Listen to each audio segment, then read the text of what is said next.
Hello everyone, welcome to chapter 9, testing and claim. This will be the first chapter where you'll be introduced to the actual significance test. So let's get started. So 9.1, significance test, the basics.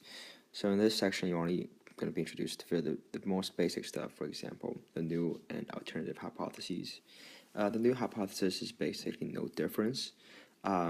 And in the future, in your actual experiences, when you're taking the test and everything, you're gonna find out that new hypothesis is always like equal to something.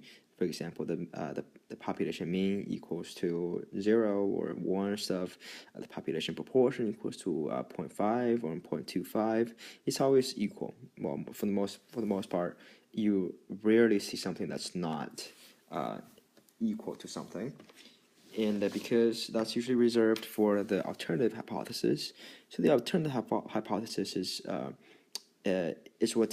almost like what the people in the question are thinking what might actually be happening, because in the real world, because the authors kind of assume that the actual population mean or proportion does not equal to whatever the value is given, which is why you're doing the actual test, because you're testing if it's true or not, if the statement given by the survey or experiment is true, and that's the whole point of the significance test. So there's when you're doing the significance test, you have to be very careful when you're doing one-sided or two-sided tests. When something is one-sided test, that's when the alternative hypothesis is only greater or less than the value that's given. And two-sided is when it's not equal to. So for example, if your new hypothesis is population proportion is 0, then your two-sided test will be the alternative hypothesis should be the population proportion does not equal to 0. So you have two possibilities, either greater or less than, so you have to times 2. But same procedure, you only times 2 at the end. The p-value. The p-value is very important actually, because this the kind of evaluation of whatever you calculated, and you're going to use that throughout the book. For any single test, for every single test, you're going to have to understand the p-value. And the p-value is really what measures whether you kind of accept or reject the null hypothesis. And we're going to talk about that later once we start with the questions. And you're going to always, you will usually actually see this term, statistically significant. While in the significant test case, it's only when the p-value is smaller than the alpha, or the significance level. But actually, the statistically significant, as a term, it means when something is in the statistics sense would not usually happen, or when it happens, it's very rare. So we're really talking about probability here. And type 1, type 2 error. So this one is really a very big one. They always like to test it on AP test and then the AP exam. That's what I mean, and Mr. Lee's test and other quizzes, because the people typically try to confuse you with 2 and 1 and 2. The way I memorize it is type 1 as the biggest mistake I ever make, because you kind of saying whoever is innocent as the criminal, So if you think of the justice system in America, we always assume everyone's innocent until proven guilty, right? So innocence is what's important, and type 1 kind of violates the most important part of it, which is why type 1 is it's 1. It's the worst mistake you can ever make. And type 2, of course, is a less significant mistake as type 1. You just if someone's actually the criminal, but you just let them go. No innocent people is killed or anything, but you didn't make a mistake. So that's type 2. That's how I memorize it. So there you go. Okay, power in type 2. So if you think about it, power equal. So here's what's simple. Here's the equation actually. power equals to 1 minus beta. Beta is the probability of the type 2 error. So basically, as type 2 error increases, you have lower power. So once you have bigger power, you have less type 2 error. So let's move on to 9.2. 9.1 is very simple. It's very straightforward, very general. 9.2 let's go depth into population proportion. So here it is, the test statistic. On the AP cheat sheet, you'll be given this equation right here. And the test statistic is statistic minus parameter over standard deviation of statistic. It is very straightforward, and it actually helps when doing the T and Z. If you remember in the previous chapter, the T is like something like this,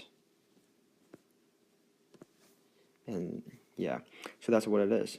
If you memorize it, if you don't understand what this equation is saying, it's much easier for you to know T and Z without even actually memorizing the equation. And let's just review the 4-step process real quick. You have state, plan, do, and conclude. And just notice the only difference you have on the do, you have the test statistic, and then you have to find the p-value right here. And I'm going to talk about how to find p-value later. Okay, so first example, I personally don't like the examples on the book because they're not very, very direct of what your alternative hypothesis should be. I'm sorry, that was wrong. But this one should be all right because, all right, let me just go through it real quick. Okay, so it's more than 8%, right? So your alternative hypothesis would be more than 8% right here. So that's the basic idea of it. And now 9.2 population mean. To the conditions, very similar to proportion. The only difference is the normal part of it. So it's instead of success, you have just greater than 30. And now the two-sided test. So this is when. So under what condition would you have a two-sided test? That's when you have the p-value times 2 to compare to the confidence to get a significance level. So if you read the equation, if you read the question, they should it should kind of, it's almost like you're kind of disagreeing with what the question is saying. So this guy is kind of questioning whether the survey result is the same or not. Is it actually true? I personally do not like this question because it doesn't really it's not very straightforward. You might think otherwise, but don't be worried because on the actual AP exam and the tests and quizzes you're going to be taking, it's very, very clear, and they're almost telling you directly whether it's two-sided test or one-sided test. So don't worry about right now. All right, if we just go back to the last slide real quick, you have the state right here and plan right there. It's all the same thing we've been doing for the last chapter too. Normal, and then again, I'm just going to repeat it real quick. You have the test that you have the kind of the equation, plug in a number, and then use a calculator to get the answer. And the p-value, of course, is, as you can see, it's right. This graph, right? There's a graph on the top, on the left top left. That's what p-value is.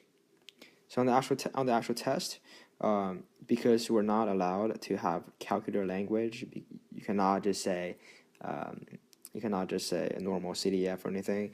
It is best to actually do like just exactly this way. You're gonna draw a graph like this. You're gonna label it 1, 2, 3, 4, 1, 2, 3. Of course, you're gonna have the p-value somewhere right here, and then just shade whatever the thing is, and just let's erase that. And sorry, yeah, just that was wrong. Yeah, whatever. Just to say, P is boom, boom, boom.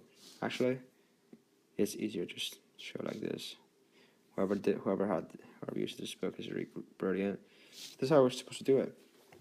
And there you have it. You always standardize, guys. Always standardize. and then you have the p-value right here. And it's the answer compared to the confidence significance level. If it's lower, let's reject. If it's higher, let's fail to reject, and then just, all the procedure yourself. And that's it for chapter 9. It's very simple, and let's move on to chapter 10.